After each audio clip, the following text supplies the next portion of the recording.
Married மேனோட affair வச்சுருந்தாங்க. So அவங்க life வந்து கெட்டு போச்சுன்னு கிடையாது. ஒரு கிளைமேக்ஸும் ஷூட் பண்ணார் அவர். நான் வந்து பிரதாப்போட மோட்டார் பைக்கில் போகிற மாதிரி ஒரு ஷாட் எடுத்தார். Because there is another man waiting for her. So maybe it happen to her because இந்த சீக்வல்னு ஒன்று பண்ணணும்னு ஆசைப்பட்டதில் பாலச்சந்தர் மனசில் இவளுக்கு கல்யாணம் ஆகி ஸ்ரீலங்காவில் செட்டில் ஆகி அங்கே வந்து பாடம் சொல்லி கொடுத்துருந்தாங்கன்னு ஒரு அது அடுத்த கதைக்கு ஒரு ஆசையும் வச்சிருந்தார் அவரு.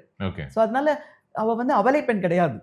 புரியுது. நானே கேட்கணும்னு நினைச்சேன். பிரதாப் என்ன ஆச்சு இந்த படத்துல? திடீர்னு ஒரு டைம் மேல காணாம போயிடுவார்ல. ஆமாமா. இல்ல பட் வந்தாரு கிளைமேக்ஸ் அப்போ வைசாக் வந்து அவரோட ஸ்கூட்டர்ல ஏறி 2 வீலர்ல ஏறி நான் போனேன் அவர் கூட. பட் அது வரல. But I don't know.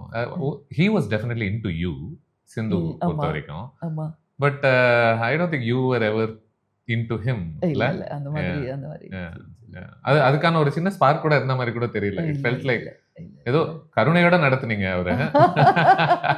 அவர்கள்ல Kamal மாதிரி அதே மாதிரி சீன்ஸ்